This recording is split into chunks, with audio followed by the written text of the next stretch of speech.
시드기야가 유다 왕이 되었고요. 이때가 어느 때인가 하면 이미 예루살렘이 유다가 바벨론에 의해서 정복당하고, 이 시드기야는 누가 세웠는가 하면 바벨론 왕이 세웠어요. 그런데 2절에 보니까 이 시드기야 역시 에레미야를 통해 주신 말씀을 안 들은 겁니다. 하나님 말씀을. 그러니까 시드기야뿐만 아니라 그 모든 신하들과 그리고 백성들까지 말을 안 들은 겁니다. 하나님은 바벨론을 통해서 이스라엘을 징계하시고 연단을 통해서 새로운 은혜를 주시고자 계획했는데, 자꾸 이들은 내 생각이 들어가요. 내 생각이.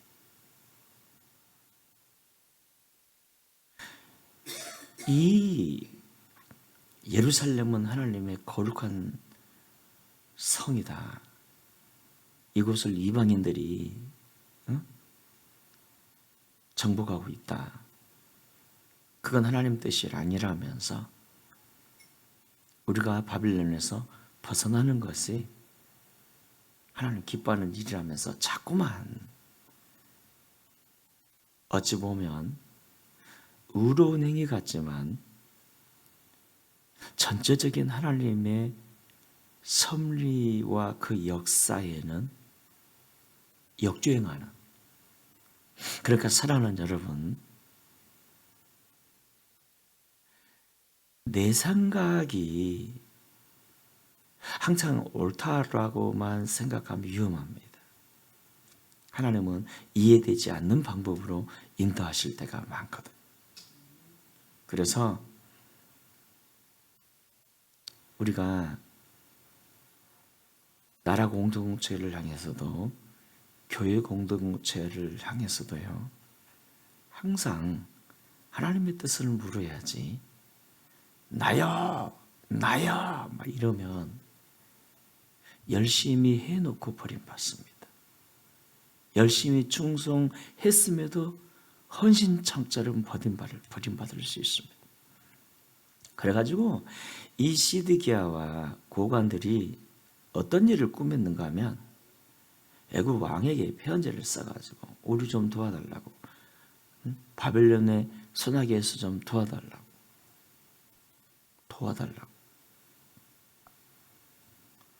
우리가 당신들을 섬기겠다고.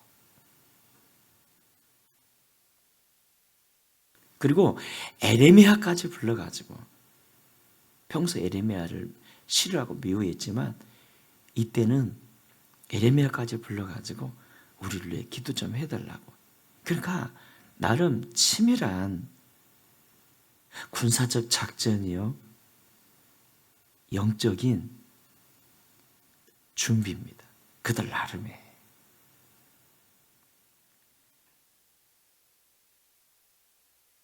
자, 그래서 결국 애굽의 군대가 와요. 그리고 임시적으로 바벨론 군대가 그 말을 듣고 떠나가요. 피신을 해요. 떠나가요. 그곳에서. 그런데 하나님은 에레미야에게 이렇게 말씀하시죠.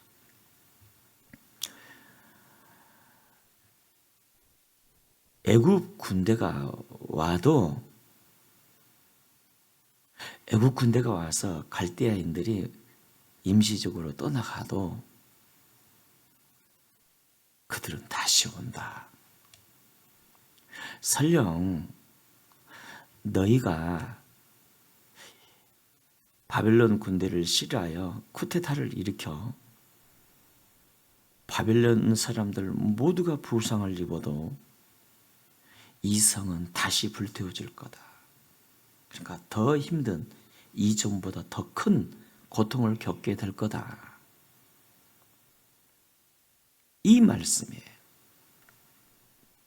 그러니까 지금 징계 가운데 있는 이들의 생각은 빨리 이 징계를 그냥 벗어나자. 이건 저주다. 하나님 뜻이 아니다는 거예요. 애국 군대를 그냥 우리가 동원하자. 기도해달라. 근데 하나님의 뜻은 뭐라고요? 바벨론을 통한 징계를 통해서 첫째, 그들을 새로움으로 변화시키기 위함이고요. 하나님을 존중하고 따르는 백성으로 회복시키기 위함이고요. 근데 만약에 애굽이 그들을 정복하면 그들은 흔적도 없이 모든 역사와 그들의 삶의 철학과 아주 그들의 문화까지 그냥 말살시켜 버릴 것을 주님은 아시고 바벨론을 통해서 정복시킨 거예요. 그래서 얼마나 하나님이 섬세하게 그들 가운데 이스라엘 족속들을 보호하셨는가 하면 바벨론이 가족별로 그들 가족별로 바벨론으로 이주시켜 하나님을 섬기며 살 수 있도록 이끄셨잖아요. 그리고 페르시아를 통해서 바벨론이 정복당하게 하시고는 페르시아 고레스 황제 때 결국 그 왕을 감동시켜서 다시 이스라엘 백성들을 본국으로 돌려보내고 회복시키잖아요. 그런데 애굽은 그런 사람들이 아니에요.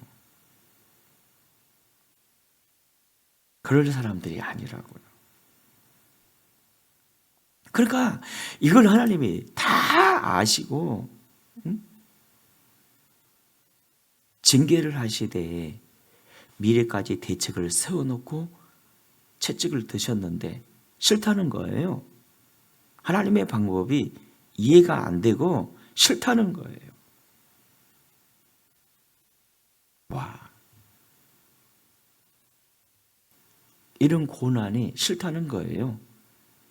그 징계를 통해서 역사를 이끌어가서 하나님을 보여주고 예수 그리스도를 준비하여 더 큰 세계관을 그들로 하여금 보게 하고 이스라엘을 통한 온 땅의 구원자는 하나님이라는 것을 가르치기 위함인데 싫다는 거죠.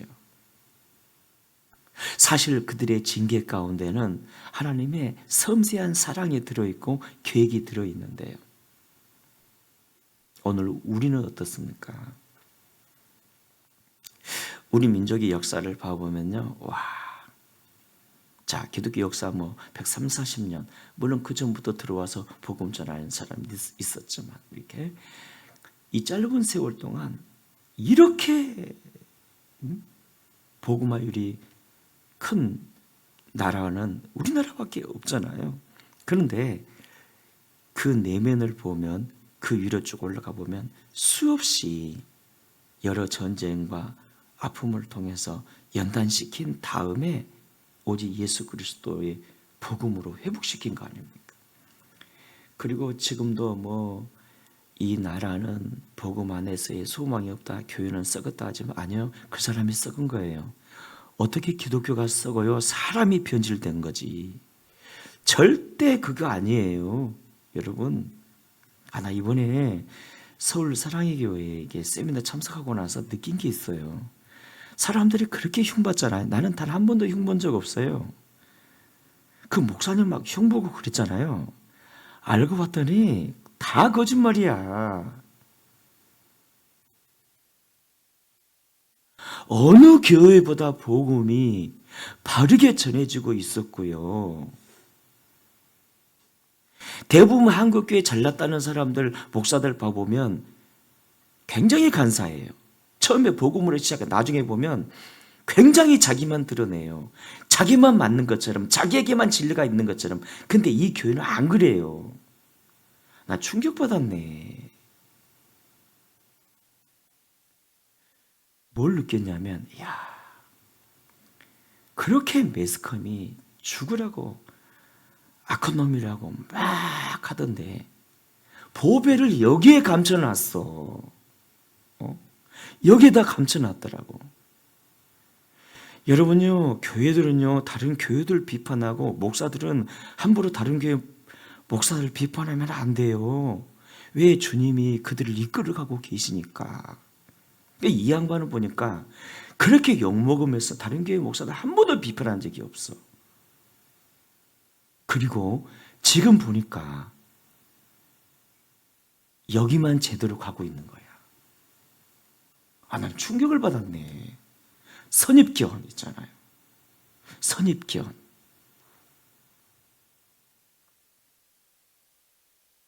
사랑하는 여러분, 하나님의 역사는요, 보이지 않는 곳에서 고난을 통해서 일하시다가 어느 순간에 드러내요. 그 기간을 참을 수 있어야 합니다. 인내할 수 있어야 합니다. 이를 도우시는 분이 누구냐? 성령님이에요. 결론은 성령님입니다. 와, 내 생각 있잖아요. 내 생각이 꺾어지셔야 합니다. 내 생각이 꺾어져야 주님이 보여요. 내 생각이 꺾어져야. 하나님이 일하시는 방법 전혀 우리가 예상치 못했던 방법이거든. 전혀 예상치 못했던 방법. 그 하나님의 방법 우리는 다 몰라요. 심지어는 에리에미야마저도 불만이었으니까. 그런데 하나님의 생각은 높고 넓고 깊어서 결국 우리가 생각지 못한 하나님 나라의 세계로, 영적 세계로 이끄시거든요. 와, 하나님 나라는 말에 있지 않냐고 능력이 있습니다. 그래서 성령이여, 주께서 주신 상황에 순복하여 따라가게 하시고, 아멘입니까? 순복하여 따라가는 거예요. 이해가 안 돼요도.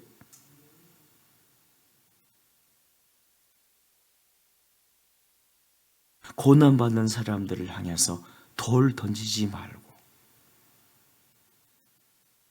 거기에도 하나님의 역사와 섭리가 있겠다고 생각을 하고 온전히 주님께 자신을 맡기면서요, 지금 나의 삶에서 내가 주님을 위해서 무엇 해야 되는가, 그것만을 기도하시며 성령님을 의지하십시다.